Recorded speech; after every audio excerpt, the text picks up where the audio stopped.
একটা কথা আছে যে রাখে আল্লাহ মারে কে।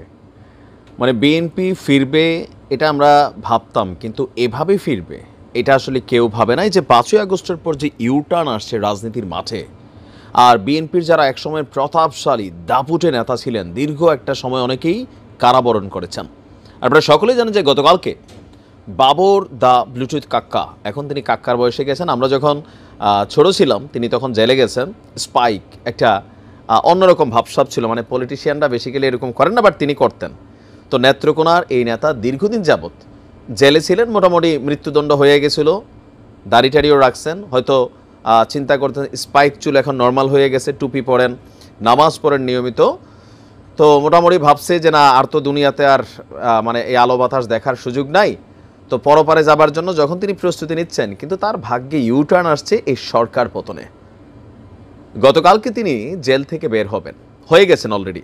তো বের হওয়ার আগ থেকে বের হওয়ার পরের যে মুহূর্ত, তিনি বের হওয়ার সাথে সাথেই আমরা যে দৃশ্য দেখলাম, লুৎফুজ্জামান বাবরের যে জনপ্রিয়তা এখনও কোন লেভেলে আছে তার দলের নেতাকর্মীদের কাছে, এলাকাবাসীর কাছে, আজকে আমরা তার উপরে কিছু দৃশ্য আপনাদেরকে বা চিত্র বা কিছু বর্ণনা দিচ্ছি।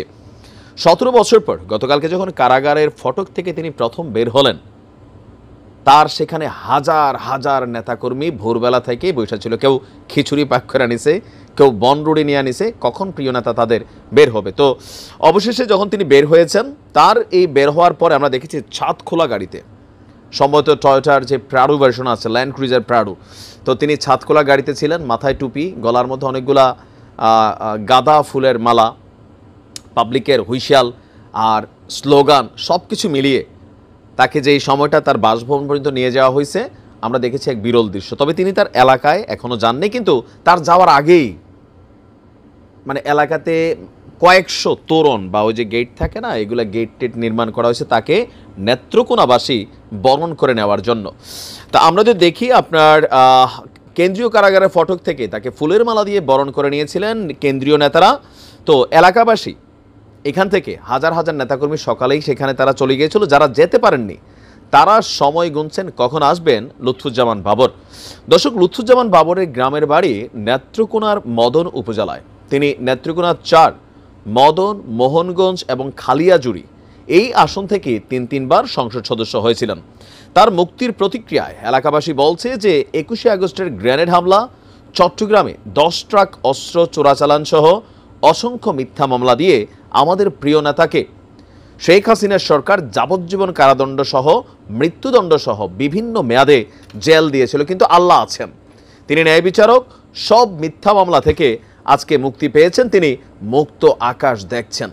তো বের হবার পরে তিনি এদিক সেদিক তাকাচ্ছিলেন, আমি ফুটেজগুলো দেখছিলাম, কোথাও না কোথাও জনগণের স্লোগান টু স্লোগান এগুলো ওনার কানে দিয়ে যাচ্ছিল না, বাট তিনি হয়তো চিন্তা করতেছিলেন যে এটা কি আসলে বাস্তব না সত্য।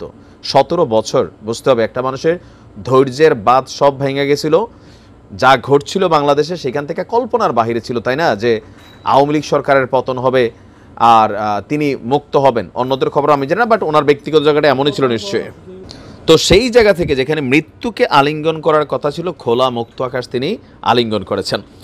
এলাকাবাসীর বক্তব্য, বাবর ভাই এই ভাটি এলাকার প্রাণ পুরুষ। তিনি যখন ক্ষমতা ছিলেন উন্নয়ন হয়েছিল, আর আমরা সৃষ্টিকর্তার কাছে শুকরিয়া প্রকাশ করছি। এলাকায় নিজেদের পকেটের টাকা দিয়া তারা মিষ্টি বিতরণ করছে।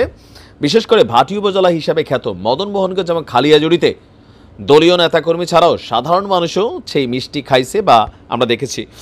আর গ্রাম থেকে শহর সর্বত্র তৈরি করা হয়েছে নানা রঙের তোরণ বা গেট। রাস্তাঘাটে মানুষের মধ্যে উল্লাস, চায়ের স্টল থেকে শুরু করে অফিস, আদালত, মাঠে ঘাটে আড্ডায় শুধু বাবর ভাইয়ের মুক্তি তাদের স্থানীয় মানুষের একটা আলাদা ভাব ছিল। তো আমরা দেখছি যে নেত্রকোনা থেকে 2 সহস্রাধিক বাস, এক একটা বাসে যদি আমরা ধরি 50 জন লোক আসছে, তাহলে চিন্তা করেন কত হাজার মানুষ তার এলাকা থেকে আসছে। তো হাওড়া অঞ্চল থেকে মানুষ ঢাকায় জনসমুদ্র পড়ে, তিনি এখন এলাকায় খুব শীঘ্রই, সম্ভবত আজকে অথবা কালকে তিনি এলাকা সফর করবেন। বলছেন যে শারীরিকভাবে তিনি অনেকটা অসুস্থ, তো 2-1 দিন হয়তো রেস্ট নেবেন, তারপর তিনি তার সংসদীয় আসনে যাবেন। আসলে কার কপালে যে কী আছে এটা বোঝা বড় কষ্টকর, তাই না? তো লুৎফুজ্জামান বাবরের মুক্তিতে ভারতের কিছুটা টেনশন তো তৈরি হচ্ছে কোথাও না কোথাও।